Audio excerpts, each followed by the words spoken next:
ओम गणेशाय नमः। आज आप श्रवण करेंगे चौथ माता की व्रत कथा। प्रेम से बोलिए चौथ माता की जय। भक्त चौथ माता की व्रत करते हैं, वह कथा को पूरा जरूर सुने कि बिना कथा श्रवण किए व्रत पूरा नहीं होता। व्रत को पूरा करने के लिए कथा को पूर्ण अवश्य सुने और आगे दूसरे भक्तों के पास भी इस वीडियो को अवश्य शेयर करें। चौथ माता गणेश महाराज आप सभी की मनोकामना को पूर्ण करे। कथा इस प्रकार है। एक सेठ सेठानी थे। उनके एक बेटा और बहू थे। बहू सबको भोजन करा के फिर स्वयं भोजन करती। एक पड़ोसन ऐसी भी थी जो रोज पूछती कि बहू आज क्या बनाया, क्या खाया। बहू कहती ठंडो बासी। एक दिन उसके पति ने ऐसा सुनकर विचार किया कि आज तो पकवान बनाए जाए, फिर देखे कि मेरी पत्नी क्या कहती है। उसने तरह तरह के पकवान बनवाए और घर के सभी लोगों ने एक साथ बैठकर भोजन किया। आज भी पड़ोसन ने पूछा तो बहू ने कहा ठंडो बासी। सेठ के लड़के ने सोचा हो न हो कोई बात अवश्य है जिससे कि मेरी पत्नी ऐसा कहती है। उसने पत्नी से पूछा तुम रोज ठंडो बासी खाया ऐसा क्यों कहती हो, जबकि आपन सबने एक साथ बैठकर कई तरह के पकवान खाए। उसकी पत्नी बोली आपन जो खा रहे हैं वह बाप बूढ़ों की कमाई है। जिस दिन आप कमा कर लाओगे उस दिन मैं समझूंगी कि ताजा भोजन कर रहे हैं। अब एक दिन लड़के ने माँ से कहा मैं एक बड़े शहर में कमाई करने जा रहा हूँ। माँ बोली बेटा अपने पास इतना धन है कि खाया नहीं खुटेगा। माँ के मना करने पर भी बेटे ने स्वयं कमाने का दृढ़ निश्चय कर लिया और जाते समय पत्नी से कहा मैं जब तक कमाकर बहुत सा धन लेकर ना आऊं तुम चूल्हे की आग मत बुझने देना। एक दिन चूल्हे की आग बुझ गई तो वह मन ही मन घबराने लगी। कहीं मेरे पति पर संकट तो नहीं आन पड़ा, जल्दी से पड़ोसन से आग लाकर चूल्हे में रख दूं। ऐसा विचार करके पड़ोसन में गई। वहाँ पड़ोसन चौथ माता का व्रत पूजन कर रही थी। पड़ोसन ने कहा थोड़ी देर में आकर ले जाना। बहू ने पड़ोसन से पूछा आप यह व्रत क्यों करती है, इससे क्या मिलता है। पड़ोसन ने कहा चौथ माता के इस व्रत को करने से अन्न लक्ष्मी मिले और अपनी मनोकामना पूरी हो। अब बहू भी चौथ माता का व्रत करने लगी। दीवार पर चौथ माता बनाई। उस दिन घी गुड़ का चूरमा बनाकर रात्रि को चंद्रमा को अर्घ्य देकर भोजन करती। ऐसा करते करते बहुत दिन हो गए। चौथ माता ने उस बहू के पति को सपना दिया कि साहूकार का बेटा तू जागे कि सोवे, तेरी पत्नी बहुत याद कर रही है। घर जाकर उसकी चिंता मिटा। तू दुकान खोलकर कंकु केसर का पगलिया बना के बैठ जाना। आज तेरा हिसाब किताब चुकता हो जाएगा। अब तो चौथ माता ने जैसा कहा था वैसा ही हुआ। उसने घर जाने की तैयारी की और गाड़ी भर के धन दौलत लेकर चल दिया। रास्ते में एक बड़ा सा काला नाग फन फैलाए बैठ गया और कहने लगा आज तो मैं तुझे डसूंगा, छोड़ूंगा नहीं। आज तेरी आयु पूरी हो गई है। सेठ ने लड़के से कहा आज चौथ माता ने मुझे सपना दिया तो मैं पत्नी से मिलने घर जा रहा हूँ। वहाँ मेरी पत्नी बहुत चिंता कर रही है। मैं उससे मिलकर जरूर आऊँगा, तब तुम मुझे डस लेना। नाग ने कहा तुम शपथ पूर्वक कहकर जाओ तो मैं तुम्हें जाने दूंगा, परंतु लौट कर नहीं आए तो तुम्हारे घर आकर मैं तुम्हें डस लूंगा। इस प्रकार सर्प को वचन देकर वह अपने घर पहुंचा। वहाँ सबसे हंसी खुशी से मिला और भोजन करके उदास होकर बैठ गया। उसकी पत्नी ने उदास होने का कारण पूछा तो पति ने काले नाग वाली बात बताते हुए कहा यदि मैं उसके पास नहीं जाऊंगा तो वह घर आकर ही मुझे डस लेगा। पत्नी बहुत चतुर थी। उसने कहा कि आप घबराओ नहीं, लेट जाओ, मैं एक उपाय करती हूँ। पत्नी ने कमरे की 7 पीढ़ी धोई। पहली पीढ़ी पर रेत रखी, दूसरी पीढ़ी पर इत्र रखी, तीसरी पर गुलाल और फूल रखी, चौथी पर कंकु केसर रखी, पांचवी पर लड्डू पेड़ा रखी, छठी पर गादी गलीचा रखी और 7वीं पीढ़ी पर दूध का कटोरा भरकर रख दिया। इस प्रकार वह 7वीं पीढ़ी सजाकर बैठ गई। आधी रात होते ही नाग आकर पीढ़ी चटने लगा। पहली पीढ़ी पर रेत में लौट गया और कहने लगा कि सेठ की बहू ने आराम तो बहुत दिया, पर बचनों से बंधकर आया हूँ, सो डसूंगा अवश्य ही। इसी प्रकार 7 पीढ़ियों पर नाग आराम करता हुआ और कहता हुआ कि डसूंगा जरूर। कमरे में जाने ही वाला था कि चौथ माता ने विचार किया कि मैं इसे नहीं बचाऊंगी तो संसार में धर्म कर्म और व्रत पूजन को कौन मानेगा। अब तो गणेश जी, चंद्रमा जी और चौथ माता ने उसे बचाने का विचार किया। चंद्रमा जी ने उजाला किया, चौथ माता ढाल बनी और गणेश जी ने तलवार लेकर नाग को मार दिया और ढाल से ढक दिया। अब बहू भी थकी हारी सो गई। दिन उगा तो लोग बेटे से मिलने आए, परंतु बेटा बहू तो उठे ही नहीं थे। बहुत देर हो गए तो माँ उन्हें उठाने गई। माँ ने 7 पीढ़ियों पर जो कुछ देखा तो बहुत घबराई और बेटा बहू को आवाज लगाई। बेटा बहू उठे तो देखा कि एक ढाल तलवार वहाँ पड़ी है। अब ढाल उठाई तो वही काला नाग मरा हुआ पड़ा है।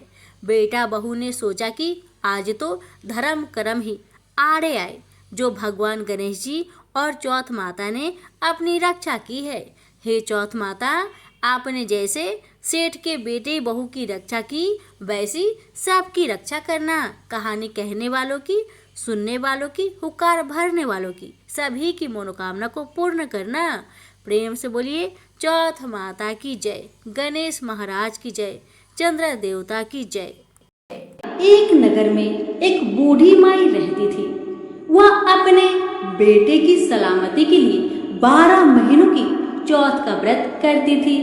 हर चौथ को पंसारी से थोड़ा सा गुड़ और घी लाकर 4 लड्डू बनाती, एक बेटे को देती, एक से पूजा करती, एक हाथ कार के लिए निकालती और एक चांद उगने पर खुद खा लेती।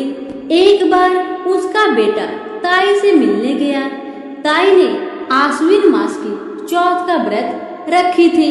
लड़का कहने लगा, ताई मेरी माँ तो 12 महीने की चौथ करती है।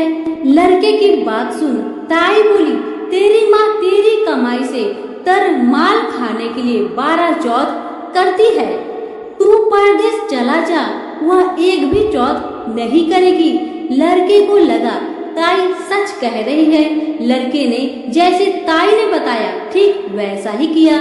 लड़का जैसे ही घर आता है अपनी माँ से कहता है, माँ मैं परदेश जा रहा हूँ, यहाँ तू मेरी कमाई खाने पीने में ही उड़ा देगी। माँ ने बहुत समझाया, माँ ने बहुत रोका, लेकिन बेटा नहीं माना। माँ ने उसे साथ ले जाने के लिए चौथ माता की आंखें दी और कहा, बेटा कोई भी मुसीबत तुम पे आन पड़े तो ये आंखें तुम्हारी मदद करेगी। इस आंखें को तुम संभाल कर रखना। लड़का घूमते हुए एक नगर में पहुंचा। उसने देखा कि एक बूढ़ी माँ रोती जा रही थी और पुआ बनाते जा रही थी। उसने कारण पूछा तो बूढ़ी माई ने कहा, बेटा इस नगर की पहाड़ी पर एक राक्षस रहता है। पहले वह हर नगर में आकर कई लोगों को खाने के लिए मार देता था।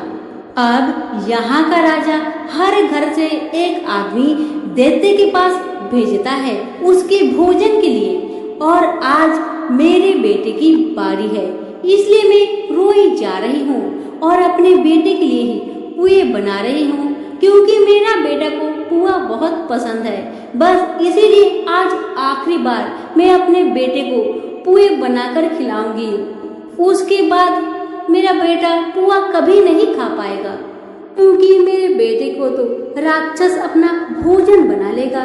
बूढ़ी माई की बातें सुन वह लड़का बोला, माई तू पुआ को मुझे खिला दे, आज तेरे बेटे की जगह मैं चला जाता हूँ। बूढ़ी माँ ने खीर पुए उस लड़के को प्यार से खिलाए। लड़का खा पीकर वह सो गया। रात को राजा के सैनिक आए तो बूढ़ी माँ ने उस लड़के को भेज दिया। राक्षस के सामने पहुंचने पर उसने चौथ माता के आंखें दैत्य की तरफ फेंक कर कहा, हे चौथ माता, यदि मेरी माँ मेरी सलामती के लिए व्रत करती है तो दैत्य का सिर कटकर गिर जाए। और वैसा ही हुआ। दैत्य का सिर तुरंत कटकर गिर गया। लड़का वापस आ गया। राजा ने उसे उपहार देकर विदा किया। चलते हुए एक दूसरे राजा के नगर में पहुंचा। इस राज्य में आवा तभी पकता है जब एक इंसान की बलि दी जाती थी। सिपाहियों ने उसे पकड़कर आवे में चुन दिया। लड़के ने आंखें आवे में डालकर कहा, हे चौथ माता, यदि मेरी माँ मेरे लिए व्रत करती है तो आवा मेरी बलि लिए बिना ही झट से पक जाए। और वैसा ही हुआ। आवा तुरंत पक गया। आवे में से मिट्टी की जगह सोने की बर्तन निकलने लगे। अंदर से लड़का बोला, बर्तन धीरे धीरे निकालना, मुझे चोट लग जाएगी। राजा ने उसे निकलवाया और पूछा, इस आवे से तुम कैसे बच गए? लड़के ने बताया कि उसकी माँ चौथ माता की व्रत करती है। व्रत के कारण ही वह बच पाया है। राजा को इसका यकीन नहीं हुआ। राजा ने एक चांदी की सुराही मंगवाई और कहा कि सुराही की नली से तुम निकल कर दिखाओ, तभी मुझे विश्वास होगा। लड़के ने चौथ माता को याद करके आंखें सुराही में डाले और कहा, हे चौथ माता, मैं भौरा बनूं और सुराही से निकल जाऊं। लड़का भौरा बनकर सुराही से निकल गया। राजा खुश होकर राजकुमारी की शादी उसके साथ कर दिए और सभी लोगों को चौथ माता का व्रत करने को कहे। लड़के के शादी होने के बाद उसे अपनी माँ की याद आई। उसने राजा के पास जाकर खुद के नगर जाने की इच्छा जाहिर की। राजा ने रथ, घोड़ा, हाथी और खूब सारा दान दहेज देकर उन्हें विदा किए।